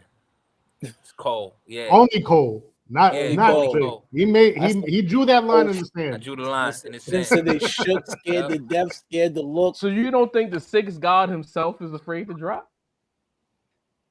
Nah, I don't. The laws. You heard the feds coming. The timing of that siren says everything, bro. I don't think they said be careful. They said, hey, I think be careful. The larger issue with Drake is that his shit just hasn't hit the way it's supposed to. But he's swinging constantly for the drop. I feel like pause. Yeah, you might have to mute me for that one. I ain't gonna lie. And it's sirens in the back. I might deserve that one, Joe. Bedtime. You know, you're right. You can mute it up. I'm gonna talk a little bit. I think J. Cole's afraid to drop. I don't know if the Iceman, who should probably change his name, is afraid to drop. I just think, I think he's afraid to drop an album, but he's not afraid to drop music. Because I think he knows that once that album drops and it does kind of what we all suspect it's gonna do, it's not gonna go triple wood or triple plastic, but it's not gonna do 6 Guardian numbers. There might not be a massive smash that comes off of it. In fact, it'll be some think pieces that pop off and change the argument or certify the arguments that we've already been making about Drake. It's gonna be. I think if Iceman or whatever he's called the album, because I hope he changes it. Because golly, right now naming your album Iceman is tough. Bobby Drake. I think that's the final nail, not the battle. If this don't do what it's supposed to do for him, then it fully validates everything Kendrick did to him. And I think that is where the fear comes along. He dropped the 3-episode streaming shit. That didn't do well statistically. Drake streaming that shit. Drake did better on other niggas' streams than his own Iceman streams. That's kind of crazy. You know what I mean? You got the fake botting or alleged botting allegations with the lawsuit. We don't know how accurate that is, but that's smart. So now we have Billboard scrutinizing numbers like never before. So guys like 21 Savage have like 30 or 40,000 units that's not accounted for on the Billboard chart. That means there's a lot. Maybe Drake been faking the influence this whole time. Maybe he part of that fakery. We just don't know. So I think that he needs a certified smash, and if he can't have that certified smash, notice we don't have a release date. We don't have no actual rollout for Iceman. We don't got nothing. He was literally rolling out, y'all, and stopped. Yeah. Unheard of. Homie in the West Coast is getting laughed at. What's homie name from the West Coast? The pull out the box or that shit. What's his name again? Nigga that made the box. Oh, Roddy Ricch. Roddy Ricch pushed his album back 1,000 times. Niggas laughing at Roddy, but they letting Drake get away with that shit. Meanwhile, he was rolling his album out and stopped. He's afraid to drop that album. J. Cole knows that he bad money out here. It's not even just the no-name guys with podcasts. The entire industry makes. You ever notice when niggas mention J. Cole, how people talk about him? And it's people with cameras and big money. Like, it's not just us. Everybody is kicking his back in. The heads, bro. The casuals. I was saying the longer he waits, the worse it's gonna get. They keep saying the quiet part loud with Cole, bro, and I'm 100% convinced that if you don't have I'm moving the scale up. If you don't have an 8 mic album, bro, he's done out here. He's finished. Because how you gonna if his whole shtick is I'm the best rapper, anybody can come see me. I got messages to speak on, doing all that other shit. Nope. What happened when you had a chance? Slow motion. And the thing is, we got that J. Cole fan that hates us now. But if you don't understand that, like, your whole perspective is whack. I'm gonna keep repeating it. You've heard me say that so many times, and you hate that I repeat it. Cole has to drop a classic. It has to be a classic. Cole has to address the bullshit. He has to. But we can't hear from Daylight telling stories. It got to come from Cole. What happened that night? What happened during the diss? If you do that with a good album, you still can't say you're the best, but at least you'll be back in the conversation of one of the best. He's disqualified still. I'm sorry. If the industry niggas is comfortable enough to make fun of you, then why shouldn't we? Huh? Talk about it. Why shouldn't we? I got a question for Dini and Macito specifically, because Sin never cared about these guys. What's the word? Did Dipset ruin their legacy, bro? Or are they ruining legacy? Are they becoming diminishing returns? What's with all the noise around them? Is that a thing? It's yes, nasty, bro. It's absolutely real bad. And it started years ago, but the real start of it was this versus situation that tainted them musically. I think that changed all of our perspective about where they were in New York and in the hierarchy of what their music meant on a total level. And then from then, it's just, we know what's been going on between all of them, the internal shit from the capo all the way down to Una Casa, you know what I'm saying? So I feel like they swag has been compromised, their music has been compromised, their street, how they looked in the street has been compromised. Everything about the Dipset's legacy, down to Jewels, you know what I mean, wearing ditches, bro. Everything about them has been, you know what I mean, taken down a notch from the way we looked at them in their prime. Talk to me, D. Seeing Zeke talking about Jim Jones heat, like all this shit to me, just it don't feel right. When they was going at each other back and forth, you know what I'm saying? When Jimmy was on the radio station crying and shit, I was like, this might be more for TV. Now that they're all situated with podcasts and all that, bro, like this shit feels extra weird. These are not young dudes. These dudes is 50 and up. It looks weird, bro. Like I love these dudes too. So this shit is like low key breaking my heart. I was a fan. I was in Santana's town going crazy, copping bandanas. So to see this shit like this, bro, it's really whack, my nigga. It's like seeing the end of an era. Like, this should be the time where they all getting together, doing their little shows, performing, and you know what I'm saying? Showing that this shit is a forever thing. Dipset is not just some shit that started in Harlem and ended yesterday. This is a forever thing. We're going to have little Dipset niggas growing up. We just going to set the trends. But it seemed like the whole shit is just toast, bro. It's a bad look for New York. It's a bad look for the city. It's a bad look for the streets. Harlem, we need better, man. Sin, I'm gonna ask you. I know you don't care as much, but you do good at these kind of perspectives. Are they ruining their legacy? I don't want to say ruining their legacy, at least from my perspective, because it's like, I don't know about y'all, but I could, not to say I could see it coming, you know, but it never felt like they was as tight as like a Lox or like, you know, a Wu-Tang or another group. It never felt like it felt like a kind of like a loose collective. I don't know. To me, I know it hit different for a younger generation or whatever. Like y'all thought it was gonna be Dipset forever. I never looked at them like that. I I look at where they at now, and I could look back and be like, yeah, this is kind of what I felt them. This is how I felt them unfolding over time. Like just kind of separating, doing their own thing, probably some beef, but they probably wasn't as cool as they made themselves out to be. Yeah, I mean that I'm not surprised is I guess my thing. So that's why I don't think they're ruining anything really, because I don't think it's a big surprise that they're not really getting along today. I'm conflicted, I won't lie. Because a lot of times as now we're becoming old New York guys, we've seen our OGs have friendships like Dipset where they argue, they squabble, they argue in public. It might even get physical. But then a couple months down the line, they back on the block with their 40s or whatever they drinking at that time. Regular, That's kind of how I see Dipset. Like, to me, they're as Harlem gets. Like, these are 4 Harlem guys being old Harlem guys. You'll see that. And it's not just to put it on Harlem. Like I said before, like, I've seen guys have on concrete, like full scraps, and still be friends and laugh about it.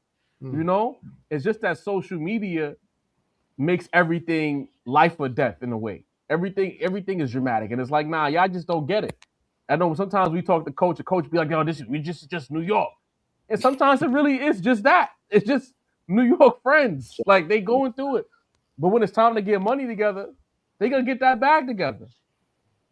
If you try to pop, like let's say now something happened, you try to pop on Killer or Capo, Freaky, Jewels, you think they're gonna watch? They're gonna pack out whoever try to put hands on them. That's family at the end of the day. It's bigger than friendship. They're just like CLF just said, they're a dysfunctional family. But on the flip side of that, I don't think it's ruining a legacy for people that get it. But like the audience abroad, the social media users, yeah, it taints the image because again, with the mystery taken away, we kind of learned that guys weren't that close. Like you would have thought as a kid that like Jewels was with Cam every day. But then you look at these podcasts, how tight was the Diplomats as a unit? Right. Sometimes you still, I watched an interview with Hell Rel and J.R. Ryder. Yeah. And they sure were talking like they were artists. They weren't really family with the Diplomats. But I remember being young and impressionable, like they was all gang locked in together. Yeah. Nah, they was artists. Jewels was Cameron's artist. That wasn't his little man. That was his artist. Yeah. Capo and Jim Jones were real friends, but how friendly were they? Like, were they tight for real? You come to find, you learn over the years that Mace and Cam were the real friends. You remember the story? You remember the story Cam told about Jim? No, like he was just an open crib back in the day. That's it. Like, That's what I'm saying. Like niggas, like, listening to that broke my heart too. I met him in my 20s. Like it was nasty, right bro. there. That whole shit. And Capo probably just wanted to have a unit, so he rode for people who was around him, right? Because we've seen. You remember Macito? Capo like $1 million movie. Like, oh, y'all fuck with me? I'm a ride or die for y'all. Facts. We might not look at you the way you look at us, but we gonna ride. Like, y'all might not know who $1 Million movie is. We tell y'all off the air. But that's a perfect connection. But it's the same type of thing, bro. Like I remember when Max B came home. I didn't know that Max was cool with Cam. Whole time I thought this was Capo's man. Max was running around with these guys before there was a Capo. He was running around with Cam when Mace was sounding bad boy. Right. Telling that story of how Mace broke him up for some paper and shit like that. So it's like you seeing it and it's like, damn.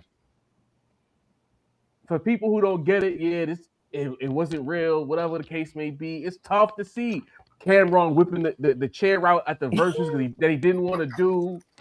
It's unfortunate. But I say all of that to say this. This is all Dame Dash's fault. Because now that you see, hold on, hear me out. Now that you see it, right, and we understand what it is,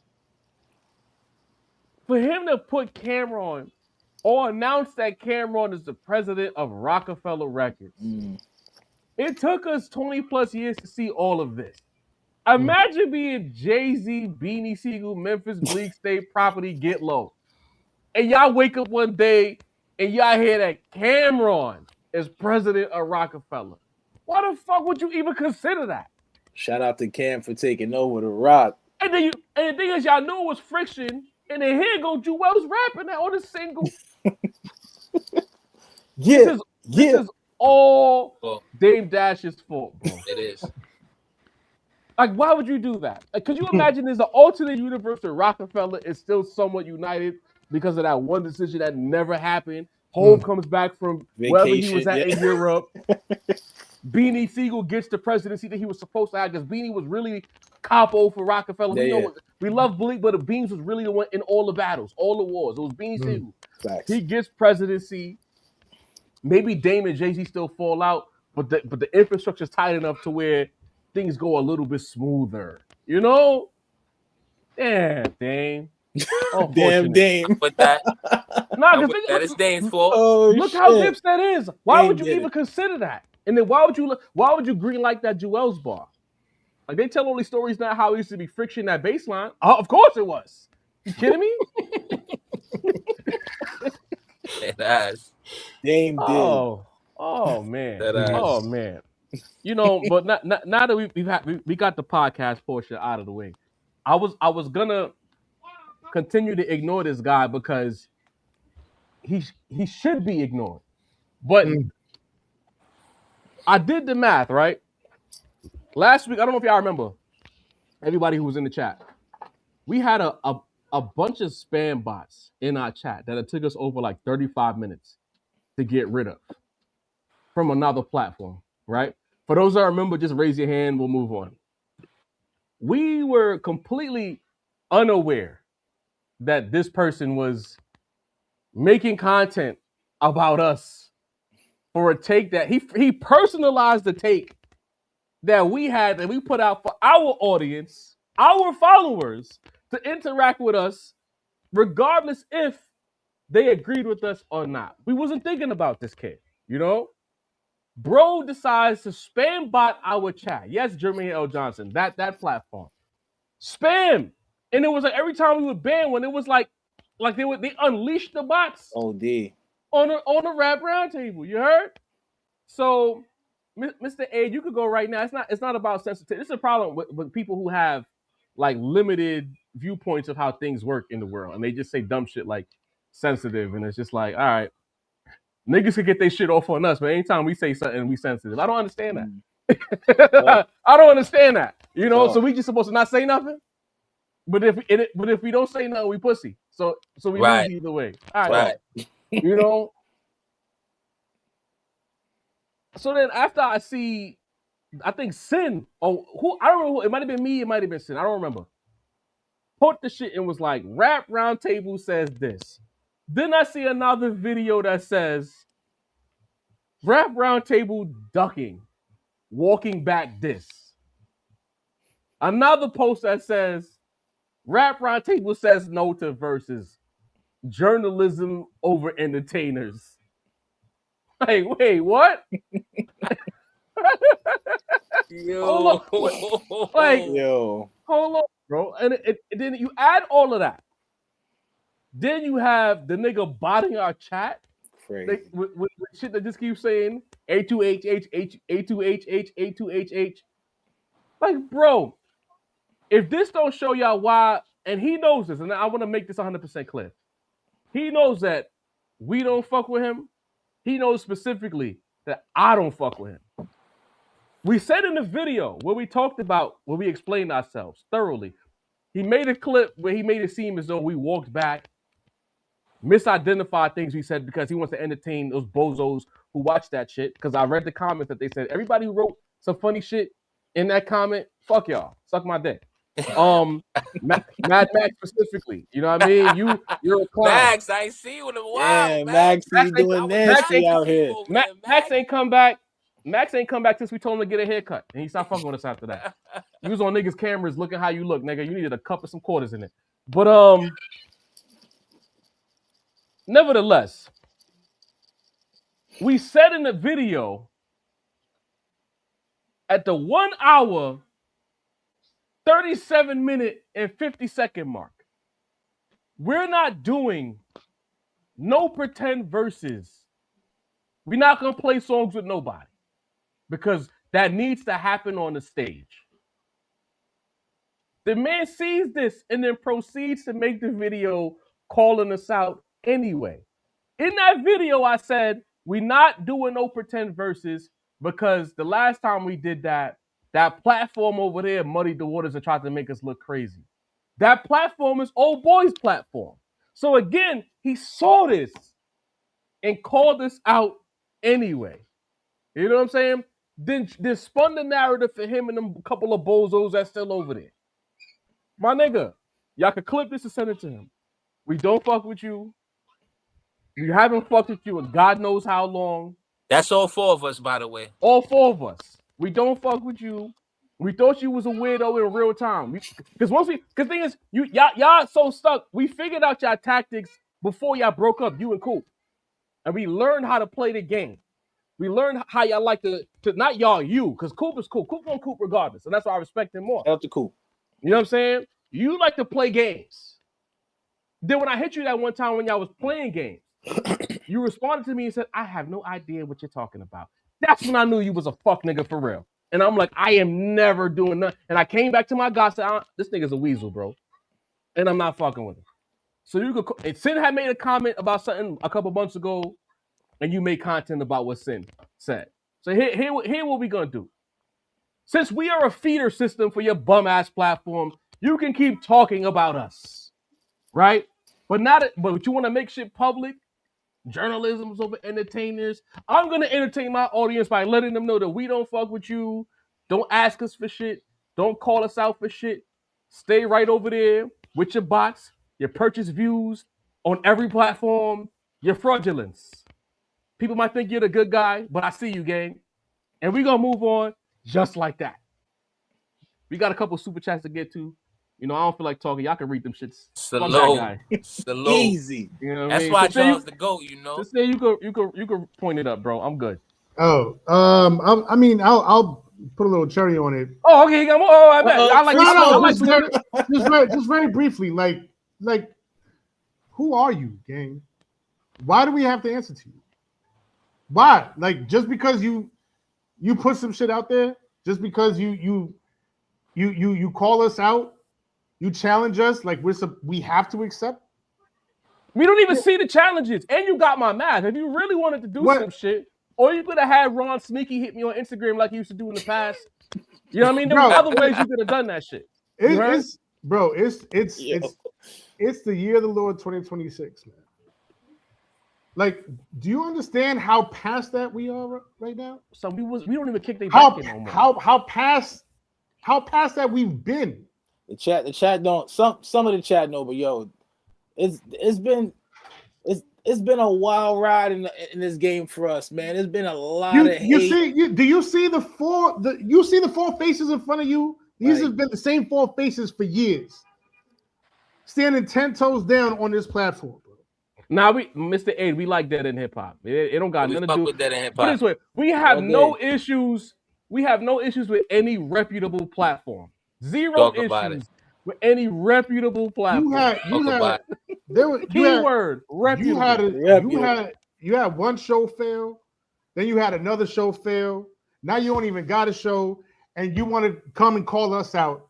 Let us be great for a fucking stimulus package. Get the fuck out of here, bro. Great. Like, he made 4 different videos about this Outcast and Clips topic, talking about us, and we didn't even know, gang. We ain't even know, bro. We really didn't. We don't even make fun of him no more. We have to get tagged on Twitter. We don't even make fun of bro. We don't talk about that platform. We don't even key about it. We don't even internally think of you as competition anymore. Let me tell you, we're the future, Charles, not them. Can I tell you, we're the present now, huh? My phone hasn't caught up yet because every now and then I get a notification. Can I tell you, like, when we finally caught wind of it on Twitter because somebody tagged us, I was like, oh yeah, I think I seen a notification about it like a week ago. Mm-hmm. The amount of mind I did not pay to that shit. Somebody tagged us on Twitter like, "Yo, y'all got to make the verses happen." I wrote back, "No, no explanation, no." This and that's really the only reason there was any response, because like a fan decided to tag us in it, and we respect our fans, so we there you go. And that's how I found out about the other 3 posts. I'm like, wait, this nigga been talking about this shit. After the Ultron bot incident.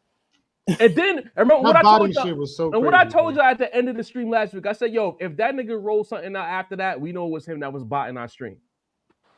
The very next day, homie tagged us on Twitter in real time. In real time, I said, "Yo, he's doing something. Something's going on." That's how unbeknownst we were, because we didn't know he was already motioning. We even cut him some slack. We gave him some grace. It was like, nah, maybe it's just like, you know, one of their viewers. Hey, hold on, because see, this person doesn't know. I'm so focused. We've already collaborated with Fresh Out, right? They're frauds too. Okay, they're frauds. At one point, because I'm gonna blow it up. That's 2026. Let's air it all out. They bought nearly 30,000 subscribers. 30,000. They bought hundreds and thousands of views. They posted that they are the hottest podcast out right now. But in the midst of buying the subscribers and the views, they forgot about the live show where it's the same 30 niggas that pull up every week. There's no way you can get 30,000 new subscribers and hundreds and thousands of views, and it's still the same 30 niggas that pull up every week. On top of the fact that the light-skinned dude who cosplays like Curtis King, right? He got his camera on the same angle and everything. Whole time I didn't know who he was cosplaying somebody else too, right? He was trying to play go between us and that other platform with old Mike, running back and playing telephone whole time, thinking he was gonna come up through some Nas content, right? And the person Nas info he was trying to build with them. Oh, let's not. Hold on. They made a StreamYard. They made a station head as well, because at that time Nas info was doing station heads, thinking that they was gonna all work together to pack the rap round table out there. So much so that they used to do content about the fake narratives that people were spinning about our platform on that platform. Yo. So then I had to go on Fresh Out. This is a true story. I had to go on Fresh Out when they were trying to kiki and play in my face and say, y'all niggas is shaking ass. Right on the platform for like 20 minutes straight. So y'all niggas is shaking ass for Nas, and it's not even real content. We never spoke again. They probably deleted the episode. But don't ever think for a second I won't go on somebody else's platform and tell them what it is from what it ain't. Because them niggas are some frauds. Okay? And but before, anyway, go ahead, Mace. I was gonna say, like, because you know a lot of people who aren't there for the entire. There's some people that know everything that's going on. For people that lack certain context, Rap Roundtable was you know, I don't want to say the first because people have been doing it for all time. But as far as the space, you know, we know that we share audiences with a lot of these people that you like. We would constantly reach out to everybody. Y'all could go out and see Fresh out here. Y'all could go out and see us debating Mike D up here. You know what I'm saying? It was always like collaboration, collaborative energy. It was always love. But as soon as niggas get funny with us, we ain't got time for it, bro. We moving on. And we ain't say nothing for mad long. Try to keep everything PG King, bro. But everybody just keep throwing the wheels back in the water. So like, bro, my thing is, if Son didn't bot our chat to the point that we had to turn the shit into subscriptions only to get the bots out of our chat, crazy. And then I see the shit on his page and we're ducking and journalists over entertainers. When did we get in a shadow war with you, guy? We don't even think about you. Why did you bot our page for attention? Like, that shit not weird to y'all? Yo, and that shit was for mad long. That shit was crazy because we had never gotten to a point. We'd seen bots here and there in the comments, but it never got to the point where people were complaining in the comments. Bruh. Like they was telling us we need mods to oversee the shit because that's how bad it was. It was like infestation of roaches, bro. It was crazy. Nah, keep your roach ass over there, man. Don't talk to us, man. Fuck out of here. Body names. Fuck out of here, bro. Shit was whack, bro. Listen, y'all. I was supposed to get out here 10 minutes ago, but I I couldn't. The slander session I had to stay for. When Jarv get downhill, bro, I'm not going anywhere. Kyrie type shit. But salute to the chat. Make sure you hype, like, share, subscribe, do all of that. It's all love, y'all. I gotta get to work though. You feel me? Dude, don't get fired, bro. Don't get fired. Yeah. Salute. Luisito, check in. You know what I mean? God. Oh God. Nah, that it just needed to be said, bro. Because it's just like you can't keep getting away with that, especially when Dre 7580, the homie Dre. If I said a calm no, I didn't say fuck out of here. I ain't say get this nigga A, B, C, and D. I didn't violate. I said no. You screenshotted the shit and then posted it on your page. So you wanted to drag it. So you wanted attention. Now you got attention. You know? But we ain't gonna talk about it. I had niggas like Leroy Green hitting me up like, I don't even know why he doing that. What? You know what I mean? Everything wavy? You know what I'm saying? Yeah. But the minute we get to talking, we always end up being the bad guy. Yeah, no, so, we got some because we're gonna be the bullies. We've been killing for so long. Y'all see niggas in the comments. I don't watch. That's why I don't watch Rap Roundtable. That's why y'all watching a fucking fraud. Enjoy it. You know. Go ahead, Sim, bro. We got a couple we're gonna wrap this up right quick. Jermaine L. Johnson, you know what I mean? Salute to you always. $1.99, $2 super. First things first, shout out to Glasses Malone. Absolutely 100%. Yeah. Shout out to the homie out west. You know what I mean? Doing the Lord's work out there. Muddy McFly, $2. The thoughts on Mero to Hot 97. Anybody want to take that one? I mean, I'd heard about it. I want to say 3 weeks ago that Mero was gonna get that. I'm not mad at it. I gotta see because Mero is good in spaces and sometimes he's too much in spaces. You know what I'm saying? Like as an example, like when you watch him with Jesus, that was the perfect combination. You know what I'm saying? Yeah. But then when you watch them on the Mellow Pod, remember the first year they called Mellow Pod 7 p.m. in Brooklyn? It was him and Mellow. But slowly but surely, they're going to say that his schedule got too hectic. But I think that Kazim was the better fit next to Mello. And they slowly phased Mero out because Mero likes to giggle too much. And he's too jokey and not in a way that's tangible. Maybe that giggling, hee-hee-ha-ha vibes is good for the morning show. But I knew that I was getting turned off. And I actually like Mero. So I don't know. And last but not least, is Flex still going to be part of that? Because Flex and Mero might be too much. That's crazy, yeah. You know, in the morning? Yeah. That's like a double shot of espresso. That's a lot. You might need that in the morning, though. You know what I mean? So, yeah. Jermaine L. Spinning the block.